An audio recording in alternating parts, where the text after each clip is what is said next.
Report है कि UAE भी अब युद्ध में शामिल हो सकता है। हालांकि यह रिपोर्ट है, इसके अंदर किसी भी प्रकार का किसी ऑफिशियल स्टेटमेंट का अभी तक बाहर निकलना संभव नहीं हुआ है।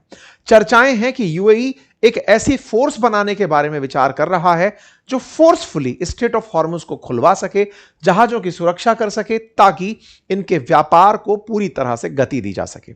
इसी बीच में ब्रिटेन के प्रधानमंत्री ने राष्ट्र को संबोधित कर दिया है, ऑस्ट्रेलिया के प्रधानमंत्री ने राष्ट्र को संबोधित कर दिया है और बिल्कुल कुछ वैसी हरकतें दोहराई गई हैं जो भारत के द्वारा की गई, जैसे एक्साइज ड्यूटी कम करने की।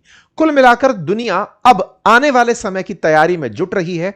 इसका अर्थ यह है कि ट्रंप जो राष्ट्र को संबोधित करने वाले हैं, अमेरिका के समय के अनुसार रात 9 बजे कहा गया है कि कल रात 9 बजे संबोधित करेंगे, और अगर उसको भारतीय समय अनुसार देखा जाए तो परसों सुबह 6 बजे करेंगे। उस मायने को अभी से दुनिया के देशों ने शायद कैलकुलेट करना शुरू कर दिया है। ट्रंप वैसा ही एक अनाउंसमेंट कर सकते हैं जैसा उन्होंने अफगानिस्तान से बाहर निकलते समय किया था कि हम वापसी कर रहे हैं, अफगानिस्तान को उसके हाल पर तालिबान के हाथ छोड़े चले जा रहे हैं। हो सकता है कि वो ईरान के नाम पर अमेरिका को संबोधित करते हुए कुछ ऐसा कहें कि ईरान में हमारे मकसद पूरे हुए, न्यूक्लियर बम वो नहीं बनाएंगे, हमने अब बचे नहीं हैं, हमारे विरोधी खत्म हो चुके हैं, हम उस जगह को छोड़कर निकल रहे हैं, अब जिसको जो देखना है वो देख ले। ऐसी स्थिति अगर बनती है तो दुनिया भर के देशों की चिंता होना लाजमी है। यूरोप के अंदर हालात खराब हैं, आर्थिक मंदी का डर शीर्ष पर है, लेकिन उससे पहले अगर ये स्थितियां इतनी घातक होंगी तो दुनिया के देश इससे निपटने के लिए क्या करेंगे, आप उनको आज के सेशन में डर के नाम पर देख सकते हैं। दुनिया ने क्या क्या तैयारियां शुरू करी हैं, आइए बताते हैं। उनमें से भारत की कैबिनेट कमेटी ऑफ सिक्योरिटी की अभी कुछ देर पहले हुई बैठक भी शामिल है। भारत के प्रधानमंत्री के द्वारा अपने टॉप ऑफिशियल्स को बुलाकर, कैबिनेट स्तर के मंत्री और अधिकारियों को बुलाकर के चर्चा किया जाना भी बड़ी सुर्खी बन रहा है। तो चलिए शुरू करते हैं कि अब ये कहानी अगर बढ़ती है तो कहां तक जाती है। लेकिन उससे पहले फिर से याद दिला दूं इस रविवार के वेबिनार का, जिसका लिंक कमेंट बॉक्स में है। यदि आप चाहते हैं अपनी खुद की प्रोफाइल वेबसाइट बनाना तो अभी जाइए, वेबिनार का लिंक ज्वाइन कर लीजिए और फिर मुलाकात करिए रविवार को एक फ्री वेबिनार में। और हां, जिन्होंने सब्सक्राइब नहीं किया है कर लीजिए भैया, इसका कोई चार्ज नहीं लगता है। आइए साथियों, आप सभी को आज से कुछ दिन पहले देश की एक सुर्खी ने निश्चित ही संपर्क किया होगा। सुर्खी थी कि देश में कोविड जैसे हालात हो सकते हैं। कोविड रिमाइंडर जैसी कुछ बातें प्रधानमंत्री ने कही कि भैया स्थितियां कोरोना जैसी दिख रही हैं, मिडिल ईस्ट वॉर इंपैक्ट करेगा वैसे ही।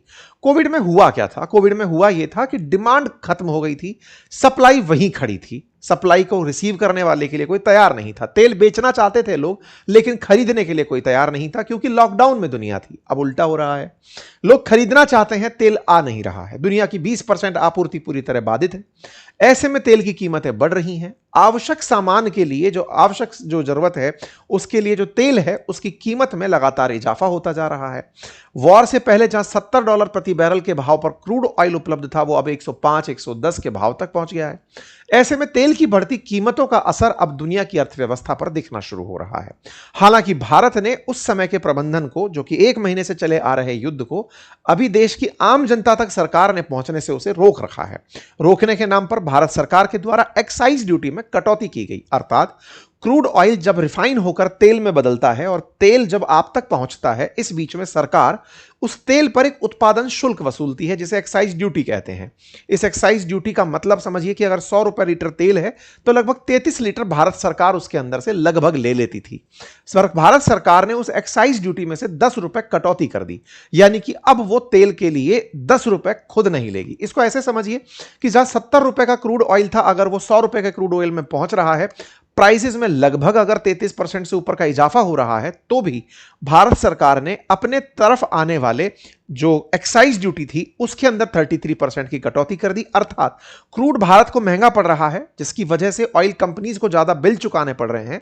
आप तक भी तेल महंगा हो जाना चाहिए था, लेकिन उसे नहीं पहुंचने दिया। भारत सरकार ने एक्साइज ड्यूटी कम करके आप तक तेल की कीमतों को वही रखा जो पहले से चली आ रही थी। इस तरह का जो प्रयास हुआ, जिसमें यह सुनिश्चित करना कि किस तरह से ईरान से नेगोशिएशन किए जाएं, अल्टरनेटिव तरीके से 41 से अधिक देशों से तेल मंगाने के प्रयास किए गए, ये सारे प्रयास भारत सरकार के द्वारा तेल की बढ़ती कीमतों को रोकने, अपनी अर्थव्यवस्था को सुचारू रूप से चलाने के लिए किए गए थे। उसके अलावा भी अब भारत के अंदर वो तमाम प्रयास किए जा रहे हैं जिससे कि इन सिचुएशंस पर नजर रखते हुए इन स्थितियों से निपटने के लिए स्पेशल ग्रुप्स अब काम कर रहे हैं।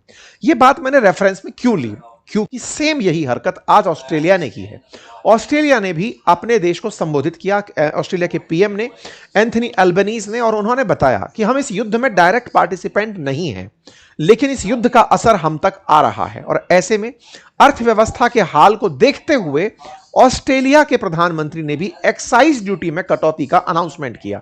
यह मात्र एक संयोग नहीं है। आज भारत 140 करोड़ की आबादी लेकर के दुनिया के लिए क्या स्टैंड लिए जा सकते हैं, उसका एक टॉर्च बियरर बना है। भारत ने जिस तरह से अपनी बातचीत जारी रखते हुए जहां एक और स्ट्रेट ऑफ हॉर्मुज से अपनी आवश्यकताओं की पूर्ति सुनिश्चित की, दुनिया के लिए एक रेफरेंस बन गया। रेफरेंस यह कि अब ऑस्ट्रेलिया में भी एक्साइज ड्यूटी के अंदर 16 से 17 रुपए तक की कटौती की जा रही है, लगभग 26 सेंट की कटौती की जा रही है। ऑस्ट्रेलिया के पीएम ने कहा कि यह सारे फैसले अगले 3 महीने तक लागू रहेंगे। इसका सीधा अर्थ है कि खुद अब ये देश मानने लगे हैं, ये डेवलप्ड इकोनॉमीज हैं, और ये मान रही हैं कि इसका असर लंबा हो सकता है। क्योंकि जिस तरह से ट्रंप के रिएक्शंस हैं, उन्हें देखकर दुनिया को विश्वास पैदा नहीं हो रहा है। क्योंकि जहां एक और अमेरिका और इजराइल ने युद्ध करके दुनिया को हालात में यहां तक पहुंचा दिया, लेकिन दुनिया से ट्रंप का कहना है कि अगर आपको स्ट्रेट ऑफ हॉर्मुज खुलवानी है तो ईरान पर प्रेशर डालो। वास्तविकता में ईरान बार बार एक ही लाइन बोल रहा है कि यह युद्ध हमने शुरू नहीं किया था।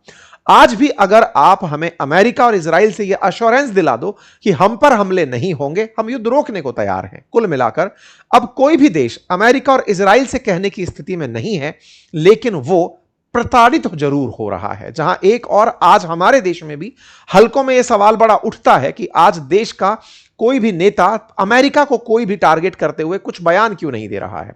भारत के देश के नेता, भारत के प्रधानमंत्री ट्रंप से यह क्यों नहीं कह रहे कि आप ऐसा क्यों कर रहे हैं। वास्तविकता में इस समय अमेरिका ने जो रुख अपना लिया है, उससे पूरी दुनिया आहत है। उसके जो खुद मित्र राष्ट्र हैं, ऑस्ट्रेलिया के बारे में कहा जाता है कि वो एक्सटेंडेड नाटो कंट्री है। ब्रिटेन, जो कि खुद एक नाटो कंट्री है, वो तक भी इसके साथ नहीं खड़ा हुआ। ब्रिटेन ने भी हालात को स्वीकारा और अमेरिका के राष्ट्रपति ट्रंप के खिलाफ कोई बयान नहीं दिया, यह मानते हुए कि अगर इनको कुछ किया गया तो वो प्रवोक करने जैसा होगा और आर्थिक हालात बिगाड़ने जैसा होगा। ऑस्ट्रेलिया के दिए संबोधन से आर्थिक स्थिति पर की गई प्रतिक्रियाएं समझ में आती हैं, और इसको देखते हुए ऑस्ट्रेलिया के अंदर जो वेस्ट ऑस्ट्रेलिया जो प्रोविंस है, इनका राज्य जो है, वहां पर इमरजेंसी पावर्स का इस्तेमाल कर लिया गया क्राइसिस से निपटने के लिए। ऑस्ट्रेलिया के जो हालात हैं, ये केवल ऑस्ट्रेलिया तक नहीं, यूके तक में भी दिखाई दिए। कीर स्टारमर ने आज राष्ट्र को संबोधित किया और साफ कहा कि हम युद्ध में शामिल नहीं हो रहे हैं, और हम किसी भी प्रकार से, मतलब युद्ध में शामिल नहीं होना एक बहुत हार्ड स्टेटमेंट है, जिसके चलते ट्रंप काफी उखड़े और उन्होंने कहा कि ब्रिटेन जो कर रहा है, या फिर ये जो यूरोप के देश कर रहे हैं, जो नाटो के सहयोगी होकर के भी हमारे साथ नहीं है, मैं नाटो छोड़ सकता हूं। मैंने इसके ऊपर दिन में भी जानकारी दी थी आपको और कहा था कि नाटो छोड़ना ट्रंप का अकेले का फैसला उन्हें लगता जरूर है, लेकिन ट्रंप ऐसा नहीं करेंगे। और उसके पीछे का बहुत बड़ा कारण जो प्रतीत होता है, हालांकि ट्रंप है वो कुछ भी कर सकते हैं, लेकिन अगर वो थोड़ा भी प्रैक्टिकल रीजनिंग लगाते हैं तो वो ये है कि ये देश नाटो नहीं छोड़ना चाहते, लेकिन ये साथ में ये भी जानते हैं कि अमेरिका के यूरोप में जो बेसेस हैं, लगभग 25 से 30 ऐसे बड़े बेस हैं जहां अमेरिकी सैनिक रहते हैं। जर्मनी के अंदर लगभग 25,000 के आसपास सैनिकों का होना बताया जाता है। ऐसे में अगर अमेरिका वापसी करता है तो नाटो में अमेरिका की प्रासंगिकता खत्म होगी, और ऐसे में ये देश अमेरिका के सैनिकों को अपने देश से वापस जाने का कह सकते हैं। ट्रंप इतना बड़ा रिस्क नहीं लेंगे, वो बार बार नेगोशिएशन के मुद्रा में हैं। लेकिन इस बीच में ब्रिटेन के प्रधानमंत्री ने बड़ा ही साहस दिखाते हुए, ये वो व्यक्ति हैं जिन्होंने ट्रंप के दबाव में आते हुए डियागो गार्सिया को यूज करने की परमिशन दे दी थी, लेकिन इनके ही खिलाफ जनता में रोष उत्पन्न हो गया। जनता साफ साफ कह रही थी कि ट्रंप के साथ युद्ध में नहीं जाना है। कारण साफ था, क्योंकि ट्रंप ने पहले कई बार ब्रिटेन की मौकरी बनाई, मजाक बनाई, कहा कि अफगानिस्तान वॉर में लेकर गए थे ये लोग, पिछलग्गू थे, पीछे रहते थे, युद्ध नहीं लड़ते थे, जबकि ब्रिटेन ने साफ दिखाया कि हमारे इतने लोग मरे, हमारा प्रिंस तक जाकर के युद्ध लड़ा है। खैर, ऐसे में कीर स्टारमर ने राष्ट्र को संबोधित किया और साफ साफ कहा कि हम लोगों को अपने नियम खुद बनाने हैं, हम अपनी सुरक्षा के लिए प्रतिबद्ध हैं और हम युद्ध में शामिल नहीं हो रहे।